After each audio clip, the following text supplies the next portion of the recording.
তোমরা যারা ছেলে আছো বাবা, তোমাদের কাছে আমার অনুরোধ আব্বা, নিজেদের যাদেরই কোরবানির প্রাণী জবাই হয় তার সাথে তুমি মোবাইলে ফেসবুকে ছবি দিও না।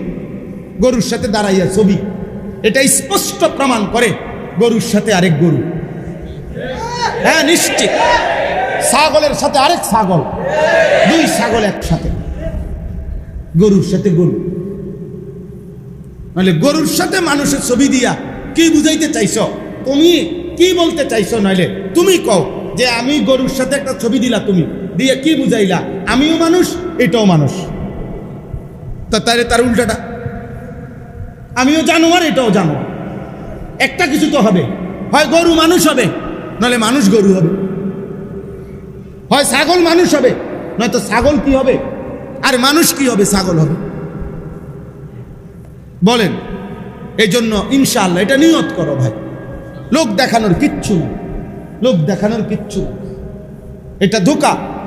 আল্লাহর জন্য। কার জন্য হওয়া চাই?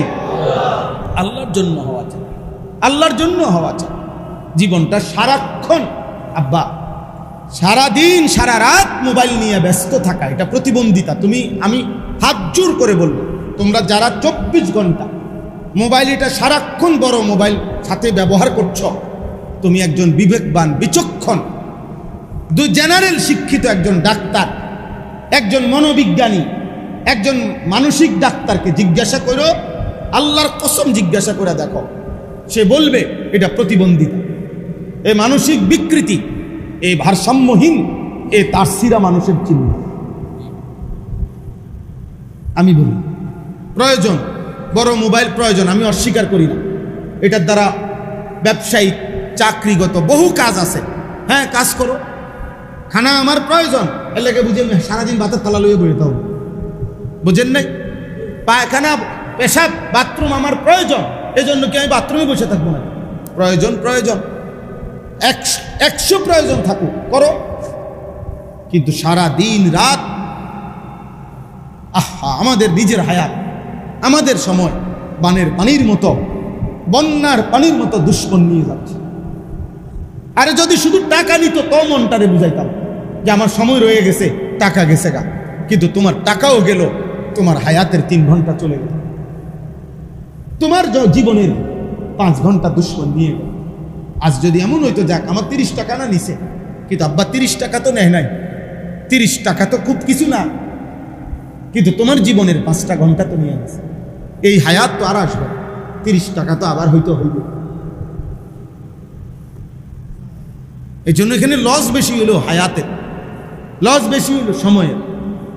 আমার কাছে কিতাব আছে, কিমাতুজ জামান ইনদাল উলামা, আব্দুল ফাত্তাহ আবু গুদ্দা রাহমাতুল্লাহর কিতাব। ওখানে আছে, এক বুজুর্গকে একজন সাধারণ মানুষ আইসা বলছিল যে হযরত, আমি আপনার সাথে একটু কথা বলবো। তো উনি জিজ্ঞাসা করছে, কোনো মাসআলা জিগাইবা? বলছে না, এমনি আপনার লগে একটু কথাবার্তা কও না, গল্প করো। ওই কিতাবে আছে, উনি বলছেন, তাহলে তুমি বাবা সূর্যকে কিছুক্ষণের জন্য থামিয়ে রাখো, যতক্ষণ তুমি আমার সাথে কথা বলবা, যদি তুমি সূর্যকে থামায় রাখতে পারো, সূর্য চলবে না, মানে সময় চলবে না, সময়ের গতি থেমে যাবে, তাহলে আমি রাজি আছি কথা বলতে। আর যদি না পারো, যে না সময় চলতে থাকবে, তাইলে অনর্থক কথা বলার জন্য তুমি আমার হায়াতের, আমার সময়ের 1 মিনিট নষ্ট করতে পারো না, আমি তোমাকে এই অধিকার দিতে পারি। কারণ যেই 10 মিনিট যাবে, ওই তো তোমারও 10 মিনিট যাবে, আমারও 10 মিনিট যাবে না, না শুধু তোমার, তাহলে আমারও তো গেল। আল্লাহ আমাদেরকে বুঝার তৌফিক দান করেন। ফাযকুরুসমাল্লাহি আলাইহা সাওয়াফা, এই শেষ কথাগুলো হলো আল্লাহ তাআলা বলেন, অতএব সারিবদ্ধভাবে যখন একটার পর একটা প্রাণী জবাই করবে, তো বারবার তোমরা আমি আল্লাহর নাম, আমার জিকির, আমার স্মরণ করবা, বিসমিল্লাহ বলবা, আল্লাহু আকবার বলবা, এই যে মুখে আমার নাম উচ্চারণ করবা, আমি এটাই শুনতে চাই। সুবহানাল্লাহ। ফাইদা ওয়াজাবাত জুনুবুহা, যখন কোরবানির প্রাণীটা শুয়ে যাবে, কাত হয়ে যাবে, পুরা ঠান্ডা হয়ে যাবে, তোমরা গোশত খুলে ফেলবে, চামড়া খুলবে। হ্যাঁ, শুরুতে যে আমি আল্লাহর নাম নিছো, আমি তো এটা শুনছি, এইবার তোমার গোশত তুমি খোলো, চামড়া আলাদা করো। তো বান্দা যেন চামড়া খুলে গোশত পুরাটা রেডি করে আল্লাহরে যেন বলল, আল্লাহ এই যে আপনার জন্য কোরবানি দিছি, গোশত চামড়া সব খুলে টুলে রেডি করে দিছি, নেন আপনার জন্য যেটা দিছি আপনি নেন, এগুলা আপনার জন্যই তো। আল্লাহ তাআলা বললেন, বান্দা, বাহ, মালিক বলে, বান্দা বলো কি, এই সামান্য গোশত দিয়ে আমি করবো কি, আমি এগুলা দিয়ে করবো, আমার এগুলা লাগবে না।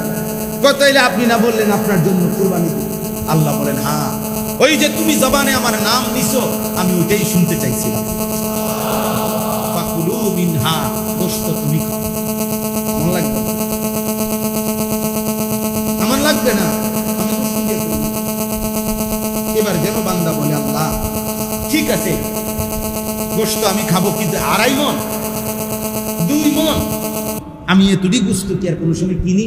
আমি তো 2 কেজি 3 কেজি গোশত কিনি, এখন এত গোশত আমি কি করবো, সব আমি নিয়ে নেব? তো আল্লাহ বলে, আচ্ছা যদি তোমার ভালো লাগে ঠিক আছে, ও আতইমুল কানিআ ওয়াল মু'তার, তোমার এমন স্বজন আত্মীয় আছে যারা কারো কাছে কিছু চায় নাই অথচ দুর্বল, তাদেরকে খাওয়াও। এমন ফকির গরিব আছে যে মানুষের কাছে হাত পাচ্ছে, তাকেও দাও।